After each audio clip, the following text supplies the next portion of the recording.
غزوہ حنین کے موقع پر، غزوہ حنین کے موقع پر اللہ کے نبی صلی اللہ علیہ وسلم فجر کی نماز سے فارغ ہونے کے بعد دعا کر رہے ہیں، اور ایسی دعا کر رہے ہیں کہ اس طرح کی دعا کرنے کا معمول پہلے نہیں تھا۔ حضرت صہیب رومی رضی اللہ عنہ نے پوچھا یا رسول اللہ یہ کون سی دعا ہے جو آپ خلاف معمول پڑھ رہے ہیں؟ اللہ کے نبی نے فرمایا مجھے ایک نبی کا قصہ یاد آ گیا۔ پہلے زمانے میں ایک نبی تھے جو اللہ کے راستے میں نکلے جہاد کرنے کے لیے، ان کے ساتھ بڑی فوج تھی، فوج کو دیکھ کر ان کے دل میں خیال آیا، زبان سے بولے نہیں، خیال آیا اتنی بڑی فوج ہے، دشمن ہمارے سامنے کہاں ٹکے گا،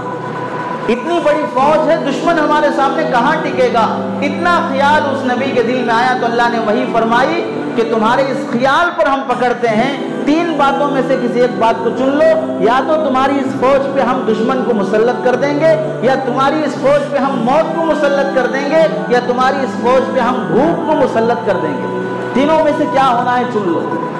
یہ اللہ کے یہ نبی نماز میں لگ کر اللہ کی طرف متوجہ ہوئے، توبہ کیا، معافی مانگی اور کہا اللہ تینوں میں سے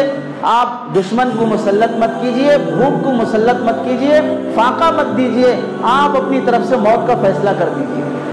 اللہ تبارک و تعالیٰ نے اس خیال کی وجہ سے جب اس قوم پہ موت کو مسلط کیا، 3 دن کے اندر 70,000 لوگ مارے گئے،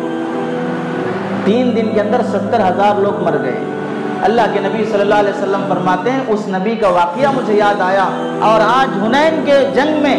اتنی جنگیں جو آج تک ہوئی ہیں اس میں اتنے لوگ 12,000 لوگ تھے اس وقت غزوہ حنین کے موقع پر، اس سے پہلے 700 تھے، 300 تھے، کم تعداد رہتی تھی، 1400 تھے، اس جنگ میں ہزاروں کی تعداد میں ہیں۔ میرے دل میں کہیں وہ خیال نہ آ جائے جو اس نبی کے دل میں خیال آیا تھا، اس لیے میں اللہ سے دعا کر رہا اللہم بک احابل، اللہم بک اصابل، اللہم بک اقاتل، اللہ آپ ہی کے فضل سے ہم جنگ کر سکتے ہیں، آپ ہی کے فضل سے، آپ ہی کی توفیق سے ہم جنگ جیت سکتے ہیں۔